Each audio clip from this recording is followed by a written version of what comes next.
この番組はご覧のスポンサーの提供でお送りします。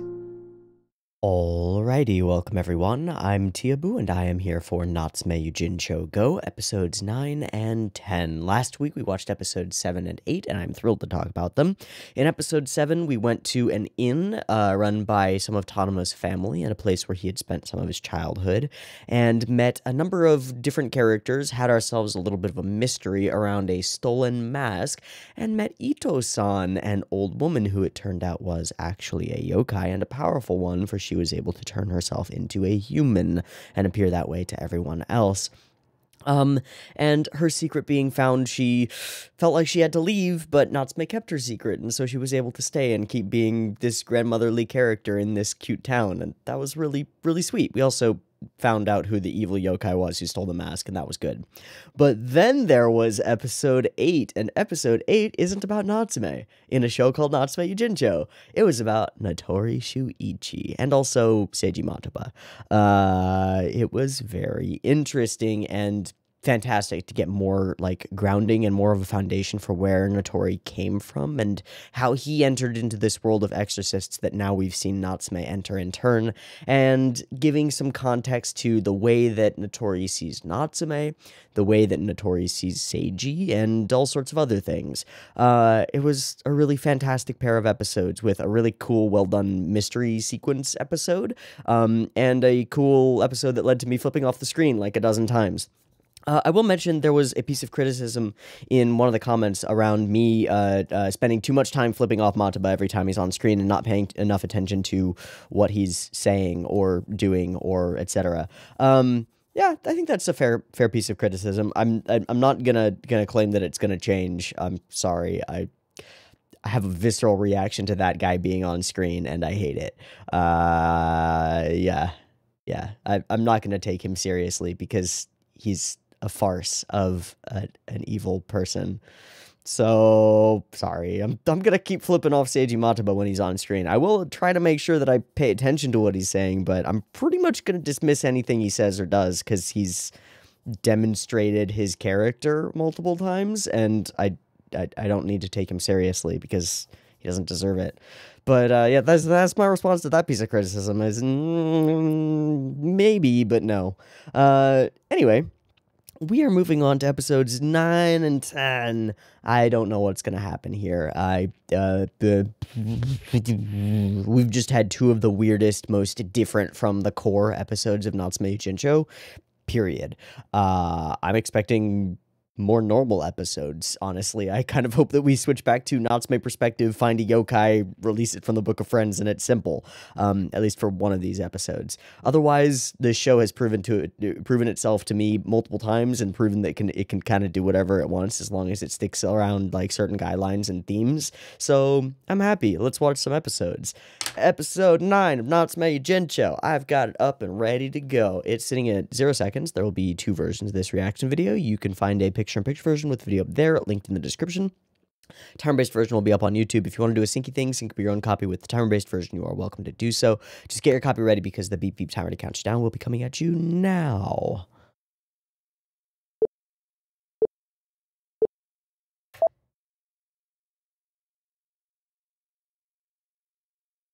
Cool.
We running from a yokai? Yay! Oh, jeez. Nope. Looks kind of small.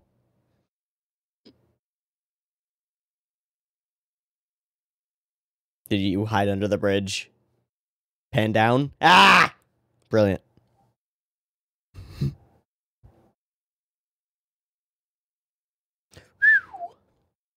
Oh, hello, little one.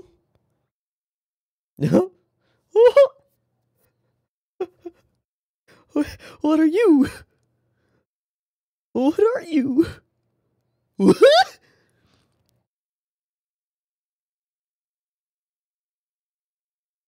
What is this little scar on you? Blink. Oh, oh, oh. Oh, shit. Hey, can we get a Matoba right now? Now that we won't stand for. Oh. Always so good. Can we get a Matoba? Oh, or just a punch in the face. There we go.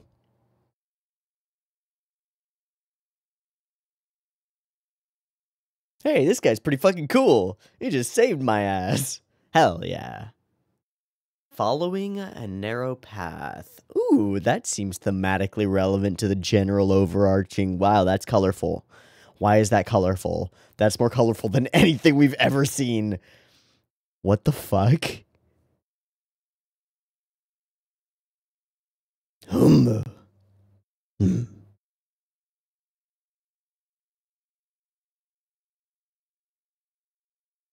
Oh, this? Oh, okay. Okay, so you're mushroom related. Oh, did that happen when you fell on him?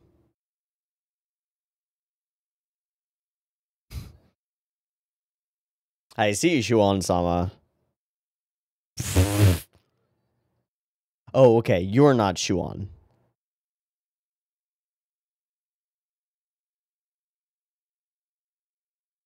Yeah. Yeah.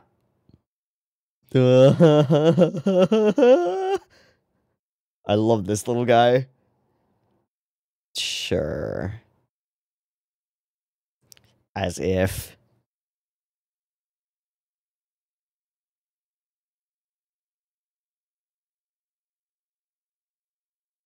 Might. You are like 5, aren't you? You are like 5. Maybe like 8. Yeah.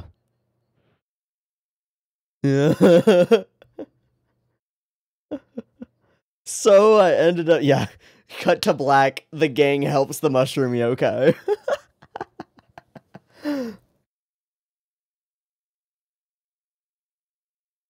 I don't you talk that shit. Don't you talk that shit, mushroom boy. Go home. Uh-huh. Uh-huh. Sounds ideal.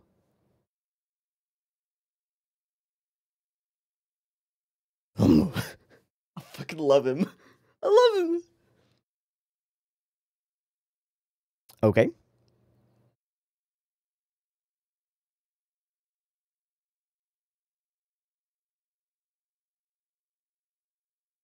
It's a major animal.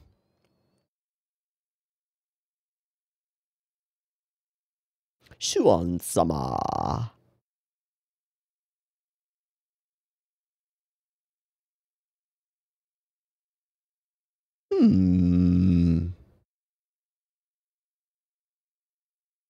You seem old, and that means powerful. I'm intrigued. Bye, doggo.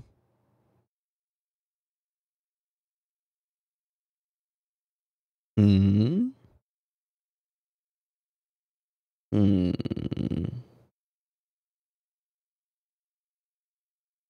You're a spirit of nature of some kind. Service. Bingo. Yeah. Oh, you have a... Oh, Jesus. What the fuck? That actually wigs me out a lot. I thought that was your head. What the fuck?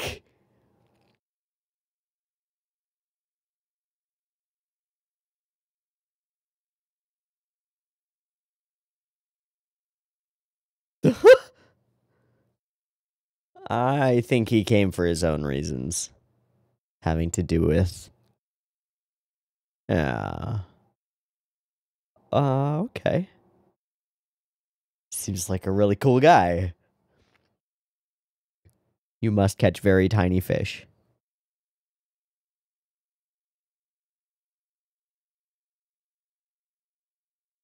Never harming. Very Buddhist.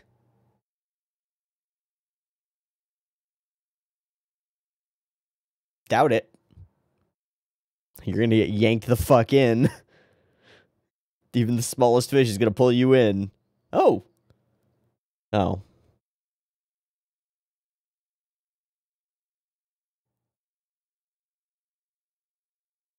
Just looking for fun. Interesting. No interest in actually catching fish, just sitting by the river. You're like just a spirit of contented nature. What the fuck? This dude is awesome. I want to smoke a bowl with him. Wait, what?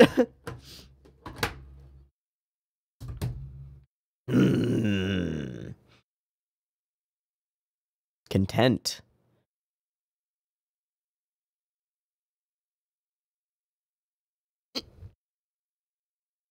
I think that part's objectively not true, but okay. He disappeared.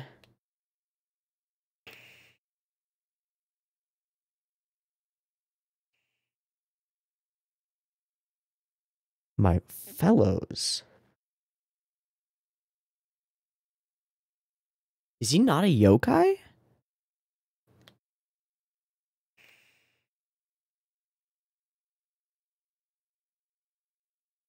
I think he's a yokai. Okay.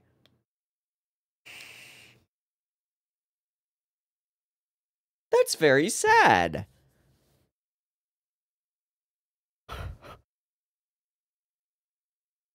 That's very sad. What is that? Whoa. The very Lunarians vibe. Wow.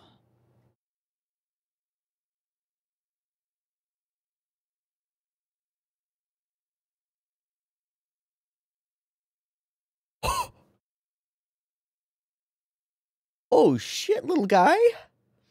You're all alone now. Hey, you can be Natsume's friend. That cat will eat you, though. Sure.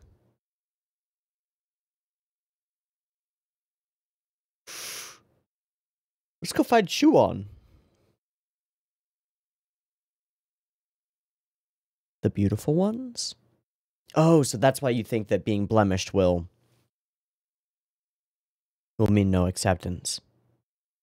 Really? How convenient. Stop it, Yanko.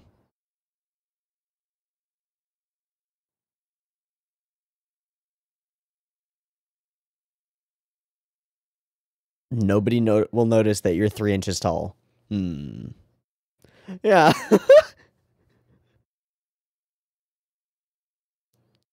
Yeah, that's what it's gonna be. Sure. No, chase that weird dream. Chase it. Chase it, little guy. Fuck you, Nyanko. You are so wrong. Let's pew not. There we go.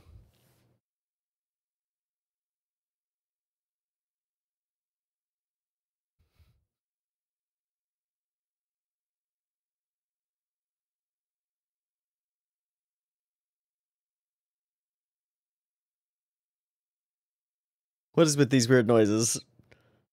There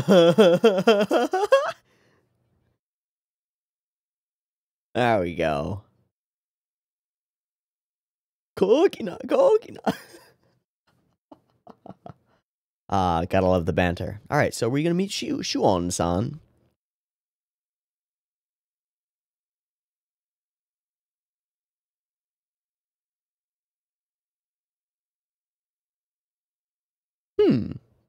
Ow. Fuck. Oh no. Fucking.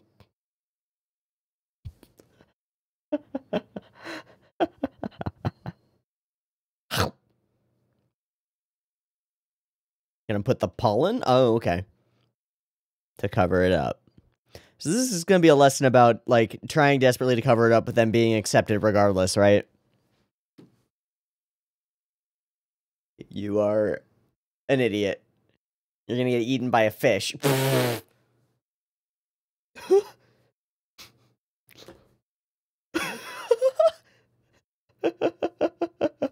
love this little guy. He's an idiot.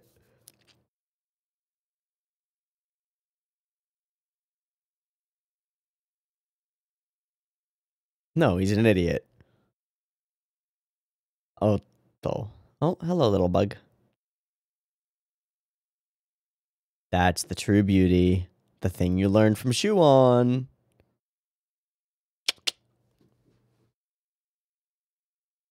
Hmm.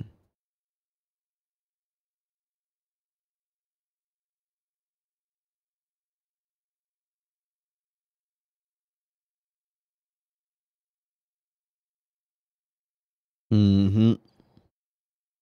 Can't. No. Yes. Yeah, but what if it can, man? We gotta try. Oh, yeah. Oh, yep. Mm-hmm. Yep. All the things from all the scenes. Sometimes worlds divide. Ooh. Ooh, and you're thinking about relating that to that? Oh, no. Oh, no. Shit. That's a great way to connect it back. You're from a different world. Ooh. Yes. Yes. The worst kind of nightmare.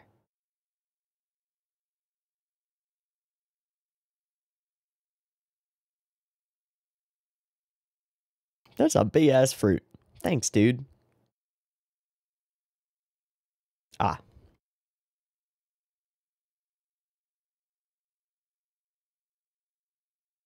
Thanks, bro. It's a weird fruit. Oh. Oh. What a goober.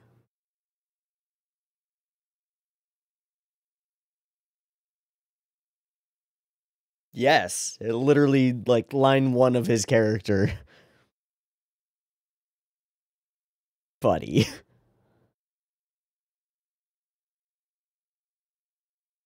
Maybe, I don't know.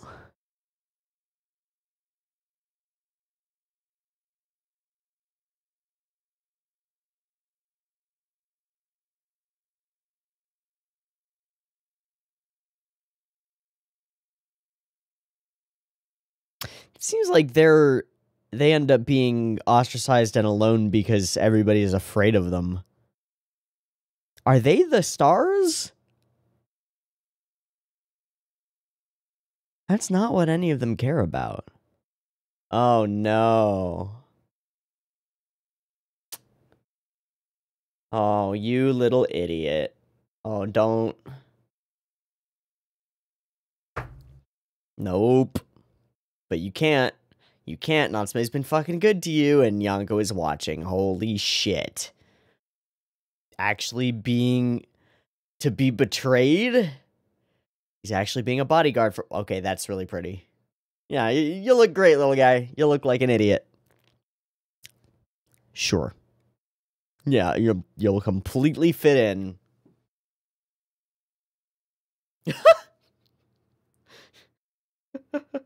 Yeah, just force perspective. Just stand really close to them.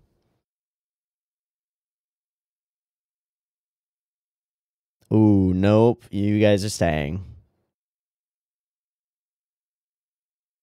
Nyanko's just watching. Mm-hmm.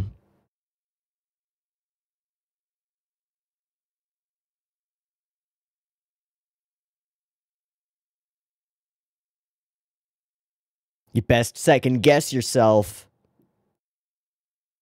Yeah, he doesn't want to sacrifice you. Oh, no, it's good medicine for you. Mm-hmm.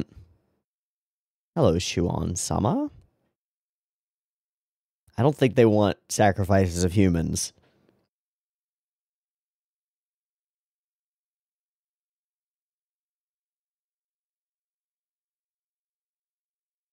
That's very bright. Yes.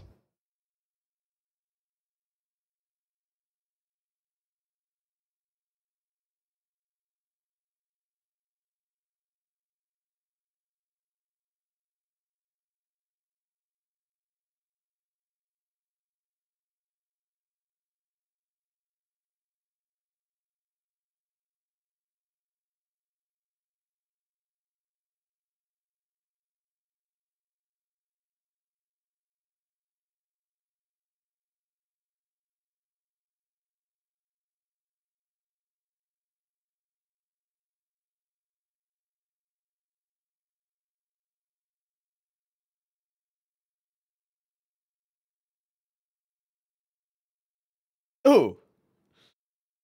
Ow. No.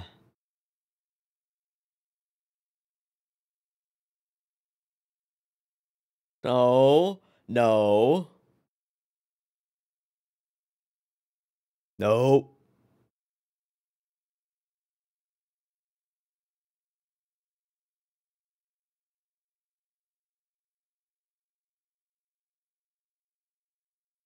For myself? Okay.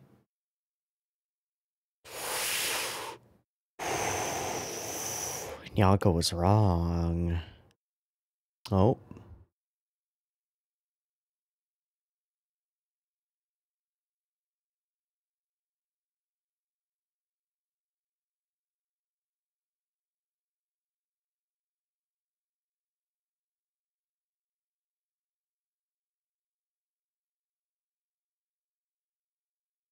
Hi, Shuon-sama. What?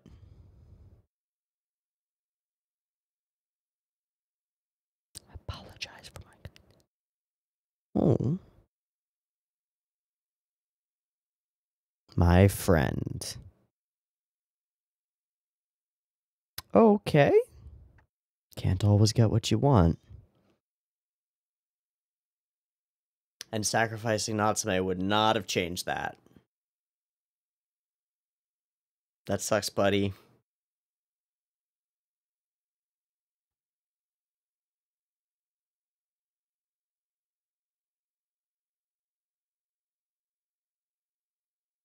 He still called you his friend.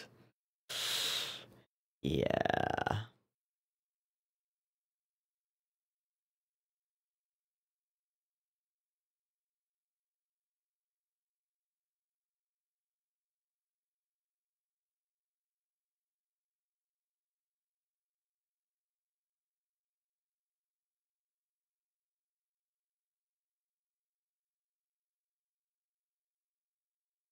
Damn.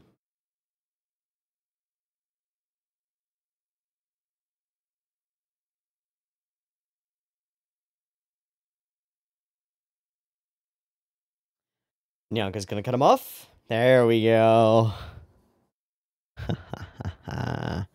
You're a funny cat. What do you mean?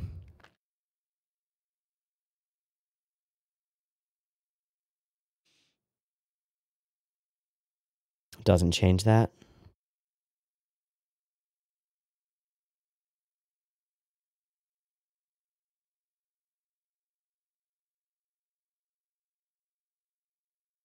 Wow. Hi. Oh, you're the weird one.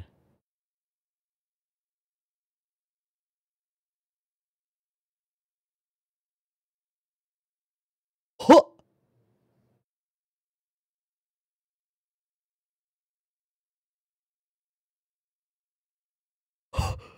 Well, that's pretty fucking sick. Yeah, okay. Oh, okay. All right. Maybe help him. It's also a repeat of getting sat on by Natsume. Okay. Uh. What? What? I love this episode. What the fuck?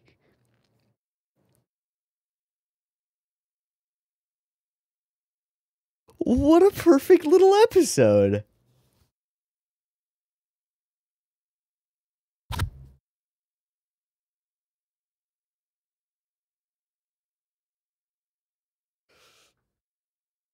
What a perfect little episode.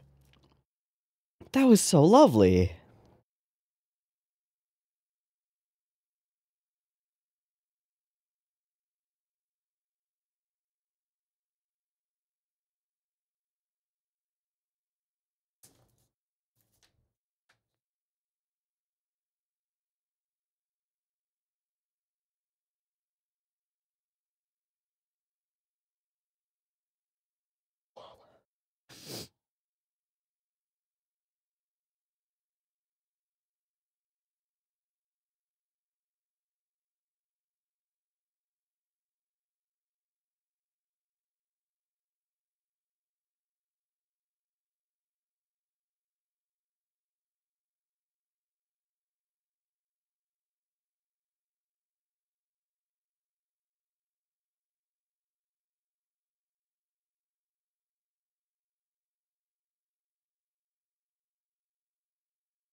Mm.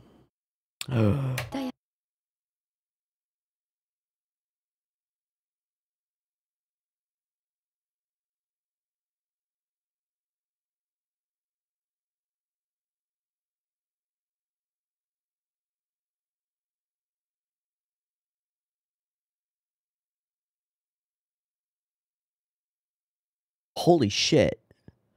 Oak? Okay. Well, that's relevant. Oh, okay. Cool. I love this episode, like, a lot. This is really interesting to me. First off, okay, I think we have to take this from, like, the higher level perspective first.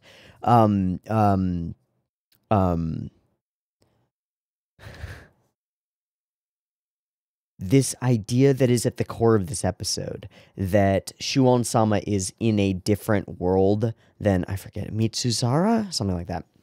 I think that's what, yeah, Mitsuzara. That they're in a different world, and that the way that that clicks with all of the different interactions between people across the boundary between yokai and human over the course of this season, which is what we're focused on. And, of course, previous to that too, but mostly over the course of this season. Taki, Tanuma, everybody.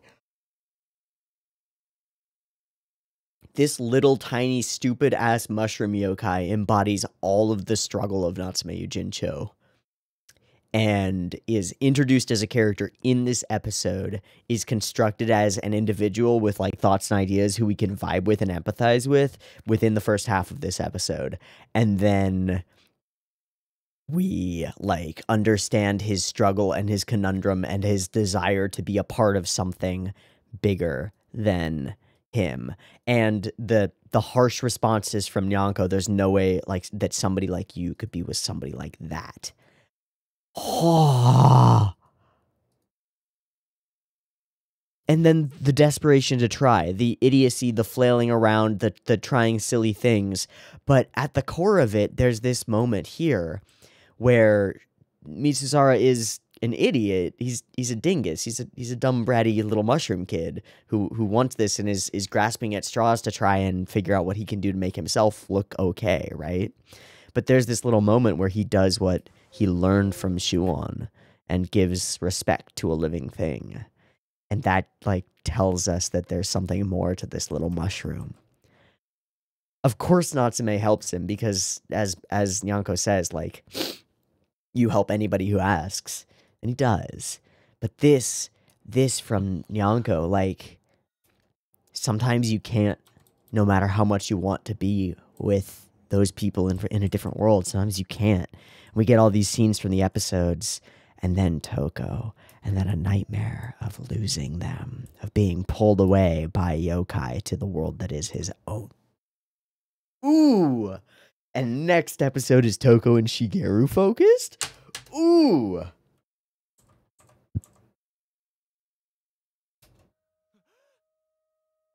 This little eye-to-eye is such a cool little cut. There are a lot of little details like that, little shots that are a couple notches above the usual for Natsume Yuujinchou. And Natsume Yuujinchou is usually good at visual storytelling, but there's something more going on in this episode. So I'm going to go look up staff and stuff a little bit early on this one, because I want to know who is in charge of this. A-N-N, Natsume, go. Okay, so this episode was storyboarded by Miyana Okita, who doesn't really have any previous things that I really recognize or can draw any information from. They're totally a new name to me. First episode of Natsume done. Super cool. And then was directed by Kenji Yasuda, which is a name that I definitely have heard of. Storyboard and episode direction on Symphogear. Multiple episodes each season, all the way through every season. Okay, that's something. Director, storyboard, episode director of Noain, To Your Other Self. Boogie Pop Phantom, Bodacious Space Pirates. Bunch of episodes of the OG Full Metal Alchemist. Cool. Cool. Okay. Very, very neat. This episode is hyper cute and very pretty. All of the backgrounds are gorgeous. The way that this little yokai mushroom goes around and feels is beautiful and wonderful. Also, the voice on this little mushroom, I feel like it might be a woman. I feel like it might be a woman. I'm not sure, but I'm gonna look that up. I'm actually quite intrigued. Mitsu. I think there's a mislisting somewhere. Because the wiki lists the voice actor as Kokoro Kikura, and that doesn't seem to be a real name. However, Kokoro Kikuchi is a voice actress who I think might be listed here. Is not listed here. Weird. I don't know who is actually the voice actress. Fuck. Shit. Okay, I can't figure that out. I'm gonna say that it's probably that individual doing the voicing.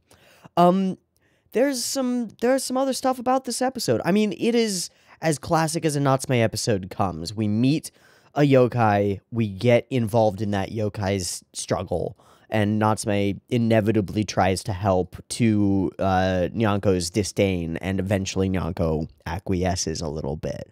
But hearing this backstory and meeting this character who's on this like Buddhist path, the way that this character interacts, the way that Shuon interacts with animals, the spider and the wolf, and treating them like, you know, beautiful beast, eating a yokai will not calm your hunger, is very Buddhist, which makes it seem like they're on the way to the Eightfold Path, or something akin to that. And it's just gorgeous. And then we get this kind of a question, which is, Shuon-sama, this person bound to this seemingly ascetic path, this demigod deity level character, sticks around with Mitsusara for a while, right? Why? And I think this is a poignant and interesting question, because this character, Mitsusara, doesn't think himself worthy of Shuon. He's constantly trying to fix outward-facing things so that he appears more worthy, but he already demonstrates his worthiness through his like perseverance and through his desire to follow. And that's really interesting because I think it's going to be relevant to the next episode. You know what I mean? So we've got this little character who doesn't feel like he's deserving of love or attention from the people he cares about, but still goes seeking them and tries to be as good as he can in every instance that he can. does that sound like anybody I know? And then for some reason, not explained to us explicitly, this character who is so far beyond him, who is in another world, finds something enjoyable about this little mushroom yokai's company. Haha, it's so fun. Never a hook on his line, never trying to catch anything, never wanting to be fed with a fish, no need. This is so much fun. What does Shuon get out of being around Mitsuzara? I don't know. But if we think of this path that Shuon is on as being a very narrow one, a very ascetic one, then maybe a little bit of freedom, maybe a little bit of a reprieve from that. Maybe a little bit of joy in seeing someone who's a little bit more free than he is. I wonder if that might become relevant, if the idea that maybe there's some kind of trade going on here and that both individuals gain something and it's not just imposition, will be relevant to our story about Toko and Shigeru coming next episode to theaters near you. I don't know. I will return to up the path of a hermit. The path is narrow, and we will never see each other again. I am Shuon, and we watch him disappear.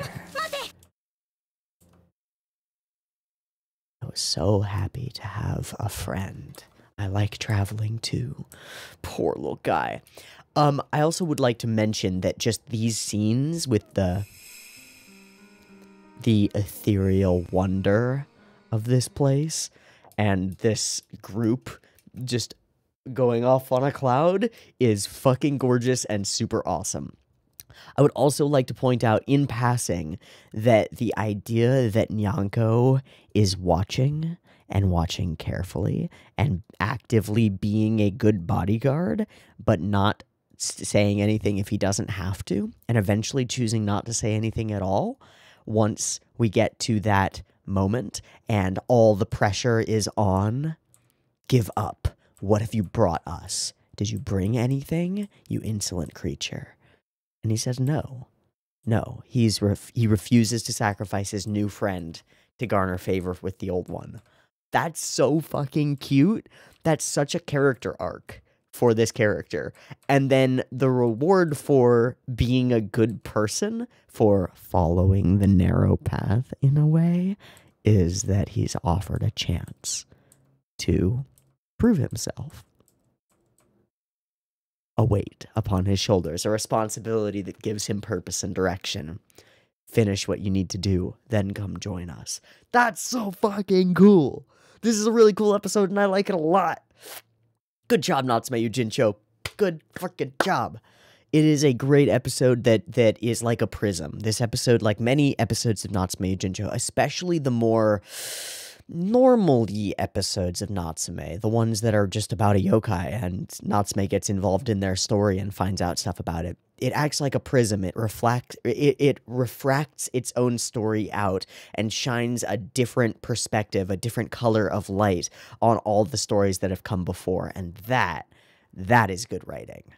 Boom. I think we're going to call that an end. This is a shortish discussion comparatively for this episode, but I don't know what to do with this episode besides point at it and go, this is really cool. Let's move on, because I want to find out about Shigeru and Toko. I don't know what that's going to be. It was something, she was saying something about, like, being content and, like, life is good. What's that going to be about? I don't know. I want to find out. So I'm going to take a breaky thingy, do a stinky thingy, and be back in just a second for episode 10 of Natsume Yuujinchou. Go. Peace. All right, welcome back. We're good to go for episode 10 of Natsume Yuujinchou. Go. Let's do it. Beep, beep timer.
So we're doing it.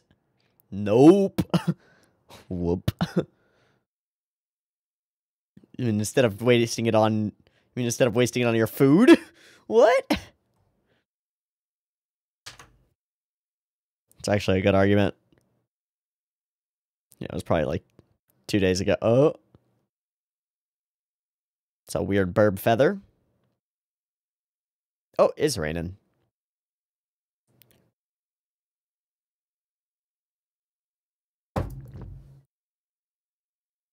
Nope.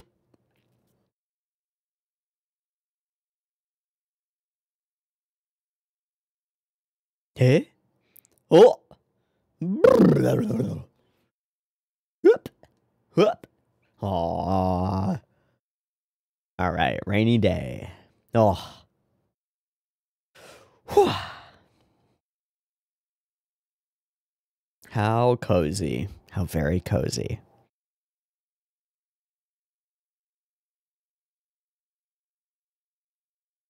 Mm-mm. Mm-mm. Thanks to you, we avoided a mess. Gratitude. Num num num num. Were they, though? Flashback time.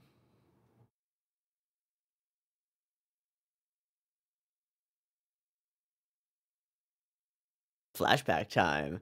This is gonna be about before Natsume?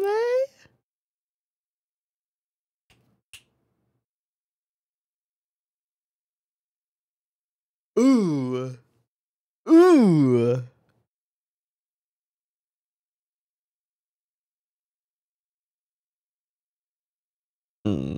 Yeah. Yes, it is. Choose something. Okay. Oh, God. Anything you want. I love you. You're great. There we go. Yes. You cook what you want. Oh.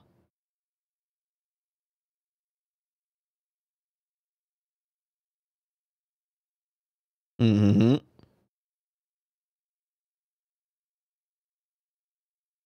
But now it's empty. Yeah. Yeah. Chopiri Shizukani. Ah, that was why the memory.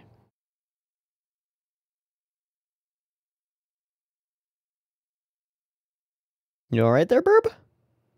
Caw, caw. Can you fly? Okay, great. Good.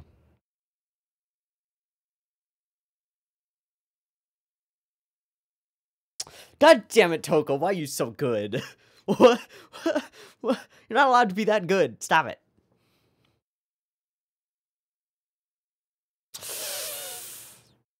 Oh, she wants a kid. Yeah, that is correct. That is Osakana. Tai.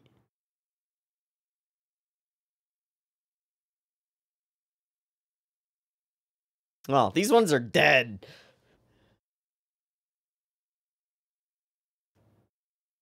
Yep.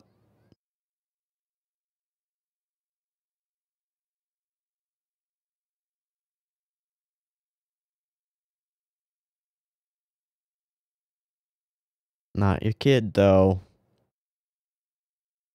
You'd have to. Yep. Oh, Toko. Oh, Toko.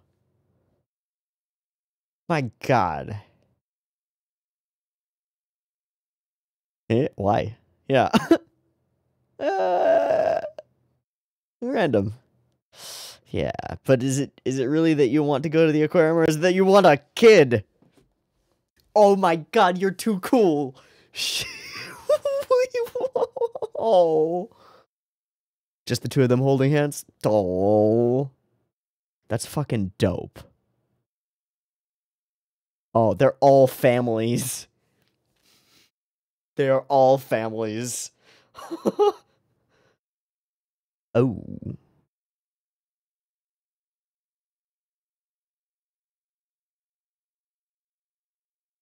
My aunt on my mother's side's in-law, meaning Natsume's. Yeah.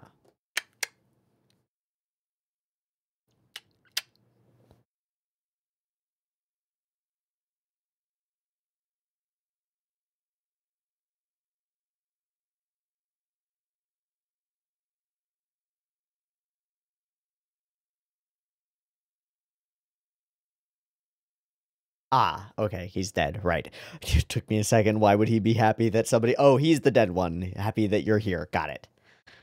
Meet Natsume? Aha! Aha!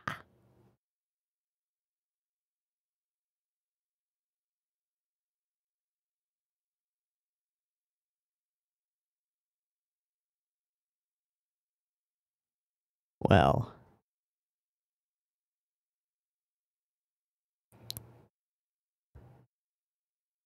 Ah. Wow, he is all dirtied up. Go talk to that boy.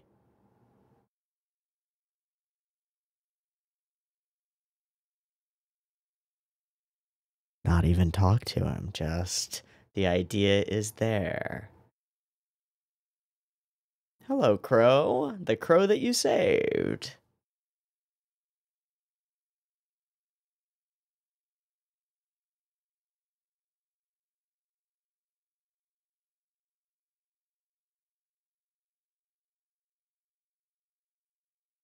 Ah. Omens viewed as bad luck, but not by her. Weird old lady. Oh, well, fuck him. Fuck him. You do you, Togo.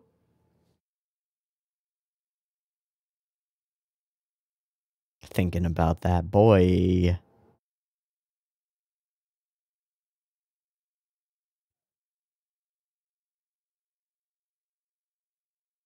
No, it isn't. Say it, say it, say it, say it. But it was obviously bothering him.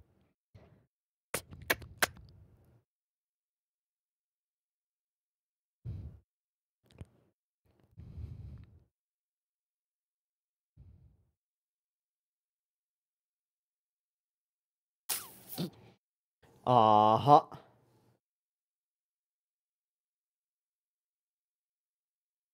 Uh-huh.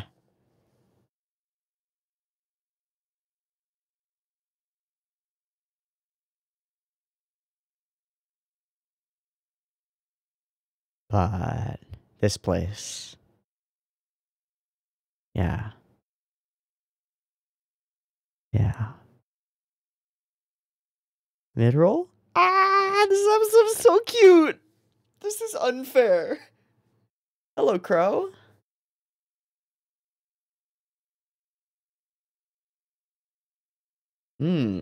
Just like Natsume. I love her so much. Sefu. Oh, bye, Crow Crow. Bye, Crow Bro. Crow Bro.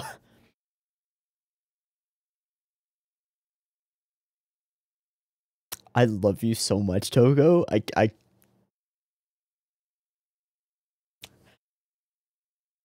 was paying you back for your kindness, eh? Uh-huh.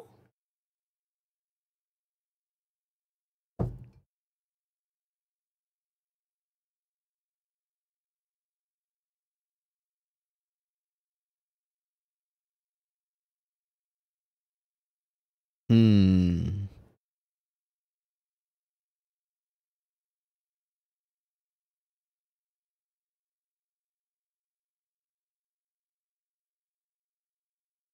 Just like a boy that Shigeru saw. Whoa.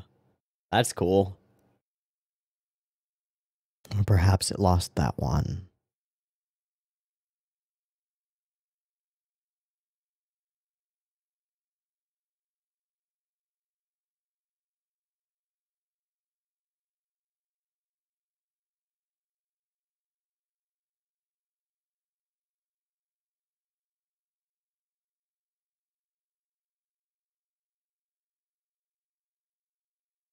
Instantly supportive of every... They're so fucking cute. They are so fucking cute. It is not fair. Crow? Don't eat that. Don't eat that piece of glass. You can fly away with it, that's fine. Okay, cool. You can fly away with the shiny, don't eat it. Oh, hi, Sana, I assume.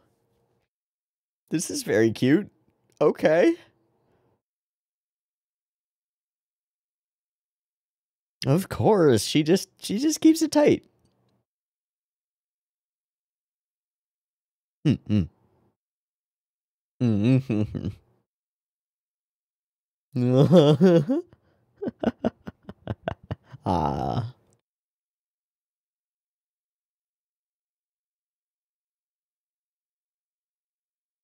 Oh, eating more.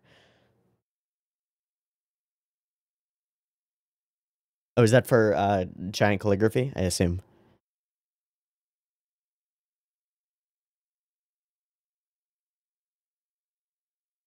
Oh.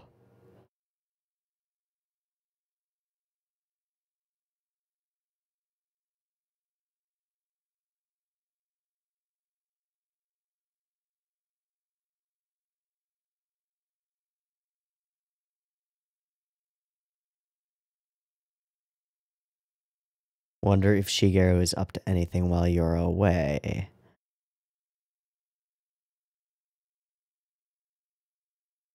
Mm-hmm. Mm-hmm.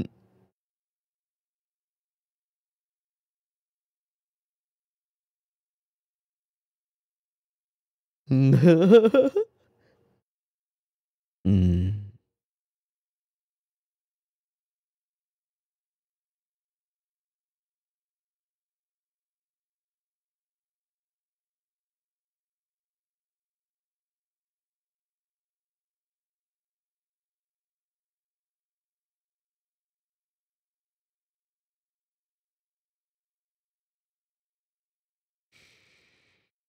Crows made for life.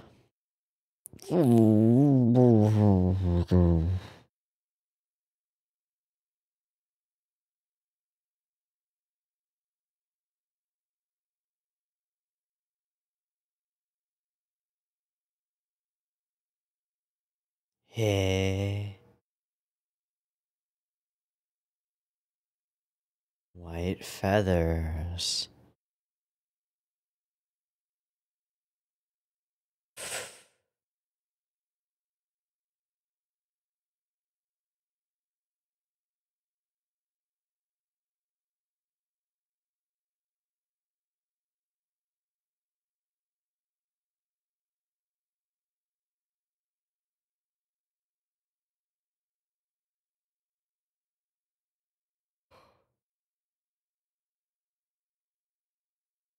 Whoa, reconciling the loss of a loved one.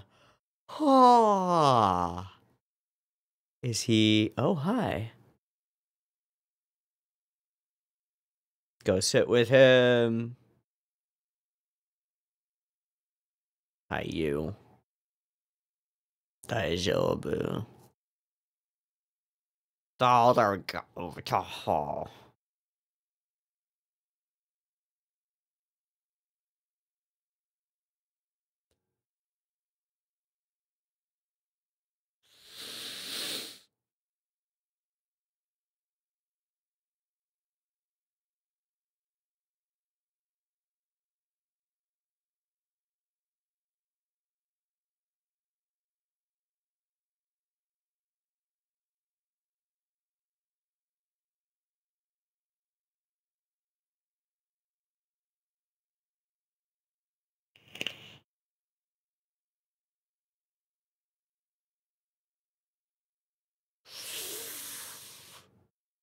Oh, I love them.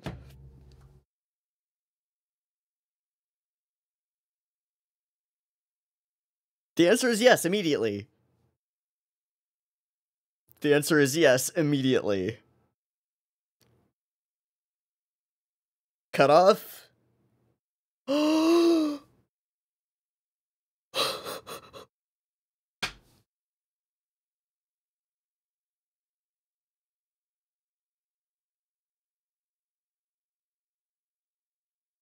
True.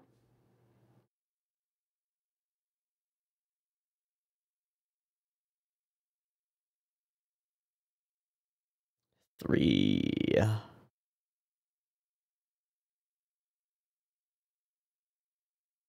That night, yeah.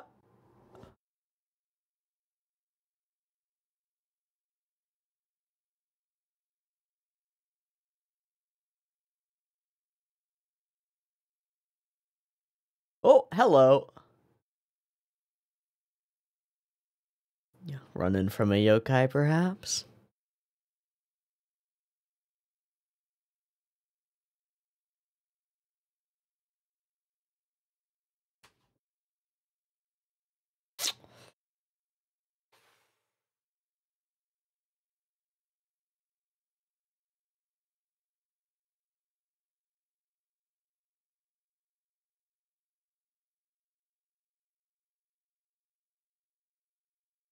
Oh.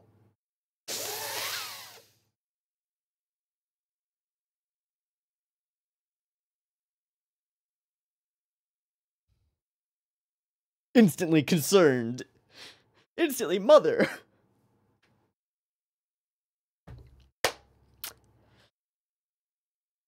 There is no home to go to.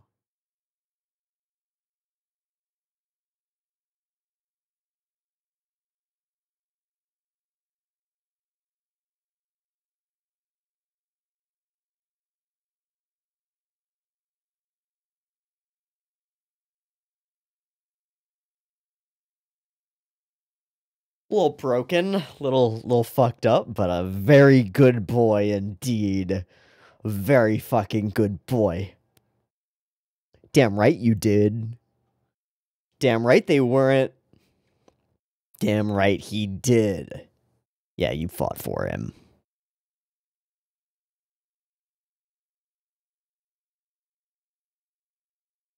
Yeah. Pretty weird.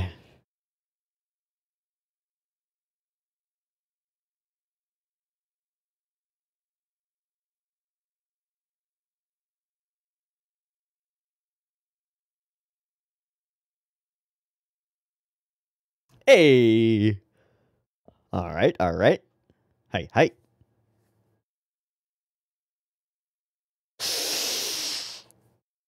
Three umbrellas.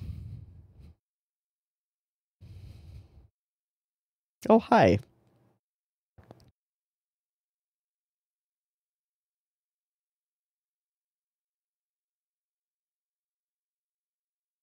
Hmm.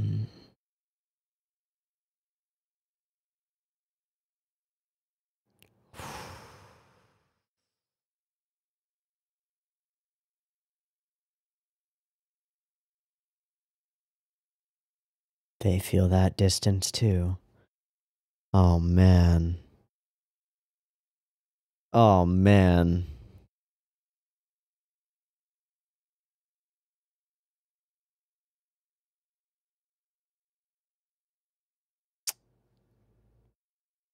Hell yeah. Yeah, he's a big fat boy. Eh? There's no ostracization or hatred from you? Wow, how interesting. Little by little, we'll get him to open up. Hello, Crow. Is it? Is it? Hmm.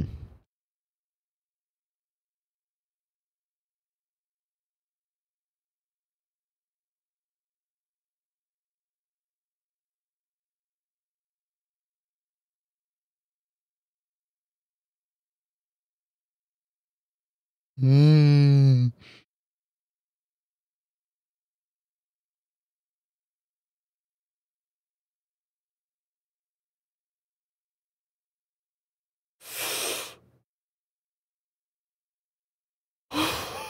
It ain't there, fam.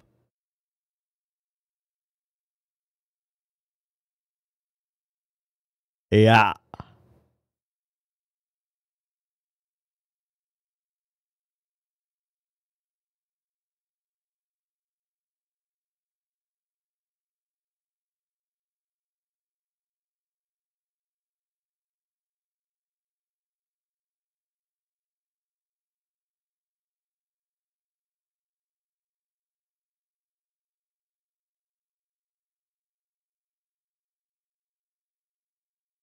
Wow, she fully doesn't okay.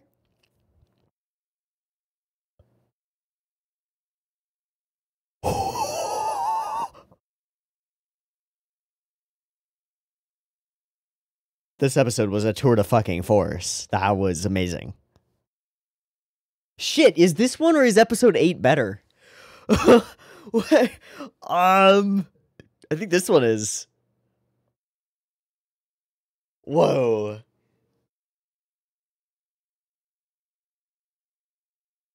That's over the course of 3 episodes, we get 2 episodes that are each the best episode of Natsume Yuujinchou.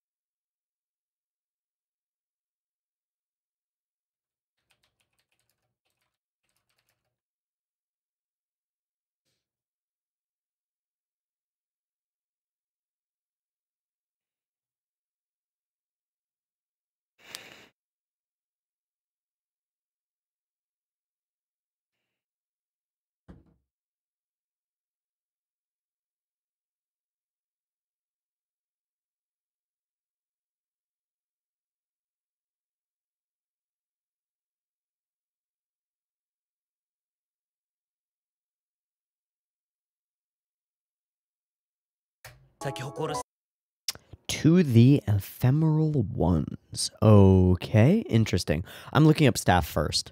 Storyboard by Toshiya Shinohara.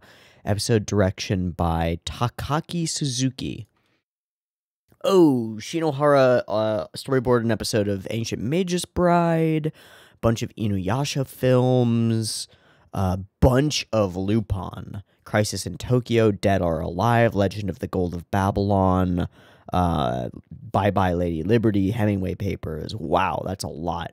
And a bunch of Anpan Man too. So huge history with like fairly high profile series. Awesome. And then Takaki Suzuki has done animation and stuff, but no other like direction credits really. An episode of Cobra the Animation and an episode of The Telepathy Girl Ran, but then all just in between animation credits. That's very interesting. I wonder if that's correct attribution, because this episode is like expertly directed in a way that somebody with just credits for key animation, I don't know if that tracks. I just don't know. It's fully possible. Like there are definitely instances where people who've had only or primarily key animation in their history jump onto the direction train and nail it, but this so deeply nails it. I wonder. I guess I wonder then if this is more Omori working himself to do a lot of the direction for this episode. I just don't know. This is such a crucial episode to hand to someone who's mostly got experience with key animation. And there's so many little deeply evocative shots, especially of Toko's face over the course of this episode. The amount of effort put into her expressions livens her as a character in deeply unexpected ways. All of the little, like, as we jump through these little expressions that she goes through, right? Like body language and physical facial language here is pure contentness, right? We move 10 seconds later and she's chastising, but in a friendly, familial, loving way, right? We move a little bit further than that and it's similar, and she's like berating him for not telling him about what food it is. You're running away from me. Tell me which food you want. And then the little soft smile that she holds, and the little indicator of like a little bit of bags under the eyes, a little bit of wrinkles. She's showing her age a little, but she's still beautiful. And part of that is the way she expresses herself. This whole sequence of shots around the house, this big space that feels so empty, is matched by her like contented tone, but there's this sense of longing for something a little bit more. This place is fun, but a little quiet. Out of all the lines in the episode, this little line stands out to me so much. The way she says "choppiri," ぴり静かな家になった。There's so much character to everything that Toko says. And then we get our metaphor, we get our analogy, which is this crow that she saves. And this is a weird one because I think I expected the crow was going to be a one-to-one representation of Natsume, right? It's this somewhat helpless creature who is, being a crow, often viewed by most people as being kind of scary and an omen of bad fortune, and yet Toko saves it without a second thought, and it sticks around because of that. I thought that was going to be a direct one-to-one like correlation with Natsume, but it's kind of not. It's, again, a bit of a prism that recontextualizes Toko's relationship with Natsume, but it's more focused on her relationship with Shigeru. And something this episode introduces, which the show has not introduced at all whatsoever, is a deep and important and lasting and I think underrepresented question about relationships, which is, if you're in a long-term serious relationship, if you're married like these two are, and you're aging and you feel yourself aging, you know there's an expiration date on all of this, and one of you will pass away, and you have to reconcile that, and that's terrifying. But what we get over the course of that little story is a way for Natsume's difference from them. His being in a different world gives her comfort without her recognizing it. He sees the crow differently than she does because he sees the crow's partner, the ghost of that crow, right? And so he sees them differently too, right? If that crow is a possible future for Shigeru and Toko, then Natsume sees them as beautiful and together and glorious. I love it. Oh my god. We get multiple sequences where Toko's lack of children weighs upon her. We don't say explicitly that Toko and Shigeru are impotent, but it's heavily implied that either she is barren or he's infertile, and they cannot conceive, and that's totally okay. But we see in the way that she acts that there's this layer of longing for that, longing for someone else to fill up her house, for someone to mother, and we see it come out here in these little moments. And in her thoughts as he's pulled away, my, if I had a child who said something so cute to me, I would just go off to that aquarium immediately. I would do anything for them and make rice balls right away and take them to the place. And she has this whole little fantasy of going with Shigeru and their little boy and seeing the fishies and having a picnic. And we see elements of their relationship. She sort of slips in her own mind. It's like, oh, you want to go to the aquarium? Oh, that's silly. That's weird. But then there are other layers, which are that they are the wholesomest couple. And he's like, yeah, sure, I'll find a time away from work and we can go. Yeah, let's go as soon as I've got my next break. Relationship goals times 1,000? But almost everyone around them is a family, you know? Like, I think it's implied that this little girl is probably with these two and going and standing up there. This little family, right? They are alone here. Such peaceful, happy days. If only we could live that forever. But then death intrudes into their life, right? Death is the thing that brings them to Natsume. A distant death, but it still gets us thinking.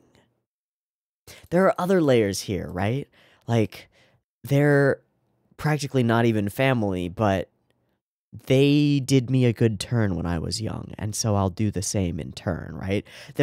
Toko and Shigeru are this metaphorical representation of social contracts in society, and I don't mean to get too like, oh, we're gonna get into political and social philosophy now because that's what we're gonna do, but they are a representation of that. They are a representation of the good home, right? The archetypal good home. Shigeru and Toko are the archetypal good family, except that they lack a child, right? That's the one thing that they're missing from that archetype. But this idea that like they helped me and so they are family also works moving forward, right? Oh God, it's so good. And there's this other layer, which is just relationship goals, that every time either of them says anything to the other one, they're immediately supportive of each other, right? Like, oh, I see. Yeah, go. You do what you got to do. Or later when she asks him about being invited by, I think, Sana-chan to go on a little trip and a break, he's gung-ho about it. He's like, yeah, that sounds great. Go do your thing. Hell yeah. They're not trying to hold each other back. They're the wholesomest fucking relationship. There is zero envy or jealousy or bullshit around like going out without each other. There is no BS in their entire relationship. I think that every couple who wants to get serious needs to watch Natsume Yuujinchou all the way through. That's my new thing that I need to say, because Toko and Shigeru are #goals. They're just the best. And we get scenes like this, right, where the music starts in, but the focus of this scene is this shot here, where nothing is said and yet everything is expressed. This is what I mean by, like, it seems odd to me that just an animator without a lot of direction experience is the one who episode directed this episode. It's totally possible. There are tons of instances where incredibly creative people burst onto the scene, and we might be witnessing that. Or this could be Omori doing a lot of work as well.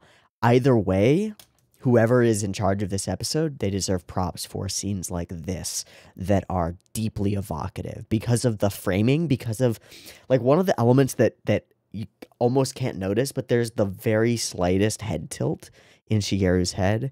That difference right there makes every difference. Just this, right? Every difference. Fucking awesome. So cool. Okay. And then the crow. And the way that she thinks about it and talks about it as kind of like a mother with this under her wing every fucking time. Once you get to know them, crows are kind of cute. And of course that's going to be relevant to Natsume, who is kind of a dark, ominous figure to most of these families, but once you get to know him, he's kind of cool. Oh, and then we get these young folk walking by going, hey, some goofy old lady being goofy. And we get this sort of chaste look from Toko. She's like, oh, I guess they think I'm weird. Huh, so be it. Okay, fine. So fucking cute. And then all the little things. Shigeru spending the time to think about it. Seeing the crow again. Finding that partner for the crow. The thinking about loss for Sana-chan. Or thinking about loss of Shigeru. I like Sana-chan. Immediately we get like a lot of character from her. Just in her being like, no, we've got to eat. You're too thin. Come on. She's just that friend, that family friend. I think everybody has one of those. It's crazy perfect. Yeah, watch the house for me while I go. So cute. And really lovely that they get all this time together and they just chat. All of the conversations throughout this episode feel so real. How old is the mangaka of Natsume Yuujinchou? And is she married? I cannot find any information on whether Yuki Midorikawa is married. And that's totally fine, but she is about 44 now. and started writing Natsume in 98, which would have put her around 30. Okay, cool.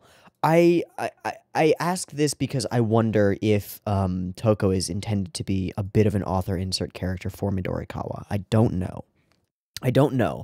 I ask that question because this experience of like their sort of middle-aged woman friendship and the calm of it and the contentedness of it, it feels like lived experience. The way that it's represented and the way that it's told feels like a kind of story that would be very difficult for someone who hasn't lived it to tell.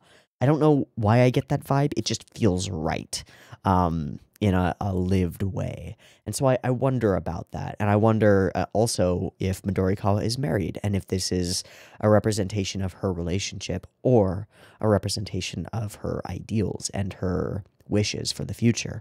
I don't know. And she hasn't made that information public, and that's totally fair for a creator to do. And it's maybe a little bit awkward for me to go investigating those things, but I'm doing it from the angle of wanting to know if this piece of Natsume, which is so resonant because it's a piece of reality inserted into a story by its author to create this. And I don't know. There's no way to know, and I think that might be even more valuable than finding out that it is or is not. Either way.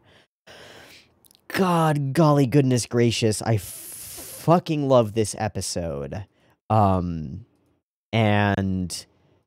I mean, this moment of finding the other crow is beautiful, but by far, my favorite thing in this episode is the conversation here, where again, like, each of them is so, it's not like stepping on eggshells, like worried about that they're going to piss off the other one, but just like, they're so cordial to each other. They're so good to each other. Like, I don't want to spring this on you too quickly. Shigeru put a lot of thought and effort into making this a possibility and thinking it through before presenting it as a possibility to his wife, right? And then does so, and the emotional impact of it is so freaking huge.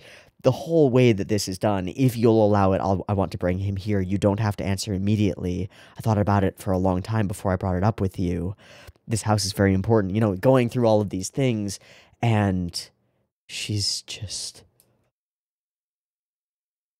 he's so scared that he's hurt her in some way, but it's the opposite.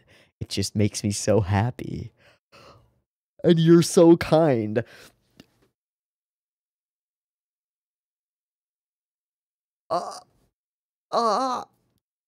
Look, we've spent a full 4 seasons with these characters. We've loved them to pieces the entire time. Toko and Shigeru have been the bum diggity emotional centerpiece of this entire show for forever.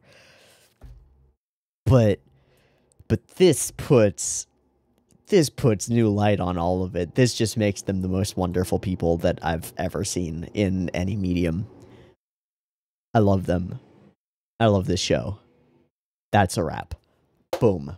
I've been Teeaboo. This has been Natsume Yuujinchou Go, episodes 9 and 10. I hope you've enjoyed these as much as I have, and I hope to catch you next week for a couple more episodes. See you there. Peace.